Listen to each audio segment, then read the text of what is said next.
मंडळी, यवत पोलीस दलातील तो पोलीस कर्मचारी गायब झाला. त्यानं सुसाईड नोट लिहिली. ती नोट व्हायरल झाली कारण त्यात थेट वरिष्ठ अधिकाऱ्यांचं नाव होतं. ते नाव आहे यवत पोलीस ठाण्याचे वरिष्ठ पोलीस निरीक्षक नारायण देशमुख. गायब झालेला व्यक्ती आहे कर्तव्यदक्ष पोलीस कर्मचारी निखिल रणदिवे.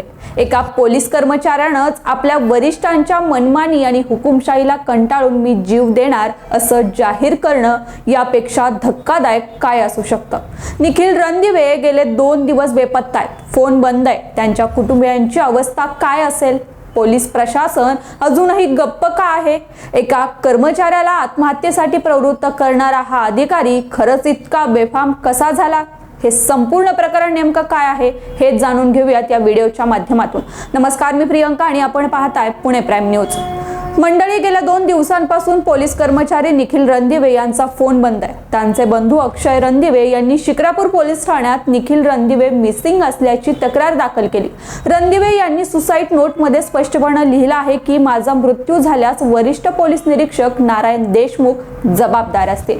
सर्वात वेदनादायक गोष्ट म्हणजे बेपत्ता होण्यापूर्वी रणदिवे यांनी आपल्या पहिल्या वाढदिवसाच्या निमित्तानं मुलीसाठी एक अत्यंत भावनिक पोस्ट लिहिली. त्यात त्यांनी नारायण देशमुख यांच्या मनमानीमुळे आपण मुलीच्या आजारपणात तिला हॉस्पिटलमध्ये घेऊन जाऊ शकलो नाही अशी खंत व्यक्त केली. माझ्याकडून दीदी तुला वाढदिवसाच्या पहिल्या आणि शेवटच्या शुभेच्छा. हे शब्द वाचताना कोणत्याही व्यक्तीचं काळीज पिळवटून जाईल.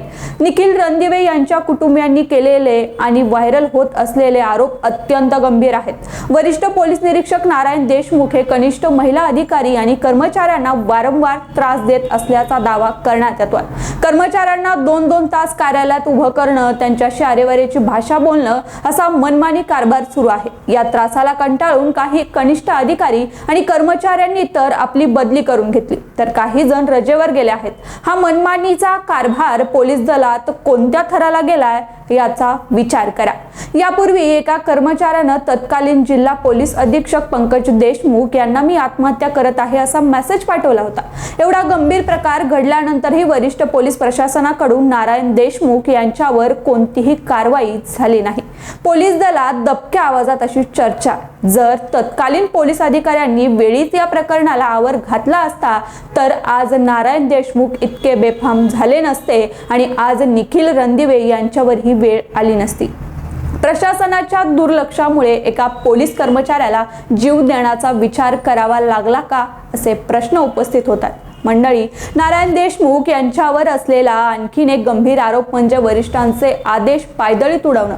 यवत पोलीस ठाण्यातील कर्मचाऱ्यांच्या मागील 3 आठवड्यांपासून सुट्ट्या बंद करण्यात आल्या आहेत. पोलीस महासंचालकाचे आदेश आल्याशिवाय सुट्ट्या बंद करता येत नाहीत, पण देशमुख यांनी हुकुमशाहीने हा निर्णय घेतला.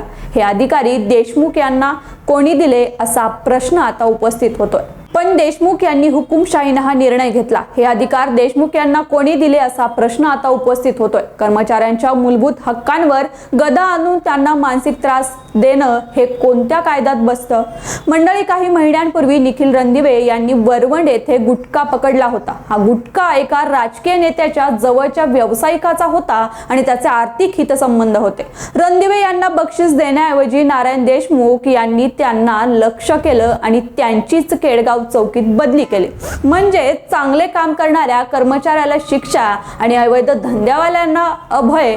देशमुख यांच्या कार्यपद्धतीवर आणि त्यांच्या कारभारावर यामुळे संशयाचे ढग अधिक गडद होत आहेत. निखिल रणदिवे यांनी सन 2025 मध्ये शिक्रापूर पोलीस ठाण्यात सर्वसाधारण बदली झाली आहे, परंतु वरिष्ठ पोलीस निरीक्षक नारायण देशमुख यांनी त्यांना बदलीच्या ठिकाणी कार्यमुक्त केलं नाही.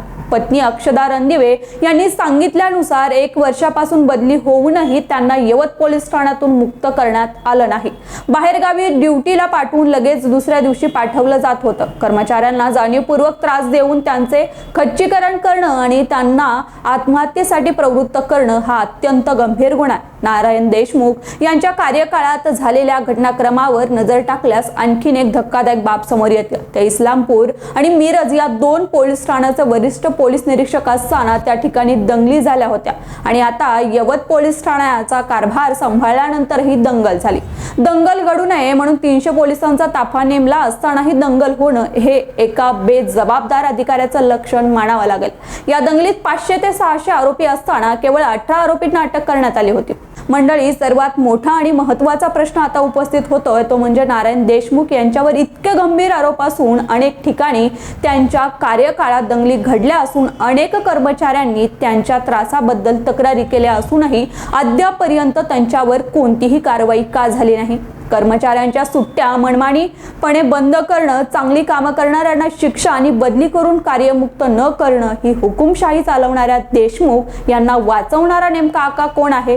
वरिष्ठ प्रशासनातून किंवा राजकीय वर्तुळातून त्यांना कोणाची साथ मिळते ज्यामुळे त्यांनी कोणतीही चौकशी होत नसून असे प्रश्न आता उपस्थित झालेत। निखिल रणदिवे यांच्या पत्नी अक्षदा रणदिवे यांनी अत्यंत हतबलीनं आपली बाजू मांडली। त्या म्हणाल्यात, निखिल रणदिवे गेल्या अनेक दिवसांपासून मानसिक तणावाखाली आहेत। 1 वर्षापासून बदली होऊनही त्यांना यवत पोलीस ठाण्यातून मुक्त करण्यात आलेलं नाही। वारंवार बाहेरगावी पाठवून त्रास दिला जातोय। याच त्रासाला कंटाळून ते गायब झाले आहेत। अक्षदा रणदिवे यांनी घेतलेली भूमिका अत्यंत तीव्र आहे। जोपर्यंत निखिल रणदिवे येत नाही तोपर्यंत पोलीस ठाण्याच्या बाहेर जाणार नाही असं त्या म्हणतात। पोलीस उपविभागीय पोलीस अधिकारी बाबूराव दडस यांनी या प्रकरणावर प्रतिक्रिया दिली। त्यांनी सांगितलंय की निखिल रणदिवे यांचा शोध घेण्यासाठी पोलिसांचं पथक रवाना केलं। तसेच त्यांनी निखिल रणदिवे यांनी व्हॉट्सअपच्या माध्यमातून केलेल्या आरोपांबाबत संपूर्ण तपासणी केली जाईल असं आश्वासन देण्यात आलंय। पण प्रश्न आहे मंडळी की सुसाईड नोट व्हायरल झाल्यानंतर 2 दिवस उलटूनही ठोस कारवाई का झाली नाही? ही तपासणी फक्त दिखाव्यापुरती असेल की त्यातलं सत्य बाहेर येईल का? मंडळी, एका पोलीस कर्मचाऱ्याला जर आपल्याच खात्यातील वरिष्ठ अधिकाऱ्याच्या त्रासाला कंटाळून जीव देण्याचा विचार करावा लागत असेल तर सामान्य नागरिकांचं काय? पोलीस दलात अशा प्रकारे अधिकार आणि पदाचा गैरवापर करून कनिष्ठ कर्मचाऱ्यांना त्रास देण्याच्या या सिस्टीमला कधी आवर बसणार? निखिल रणदिवे परत येतील का? नारायण देशमुख यांच्यावर कारवाई होईल का? मंडळी, या गंभीर प्रकरणावर तुमचं मत काय? आम्हाला कमेंट बॉक्समध्ये नक्की सांगा।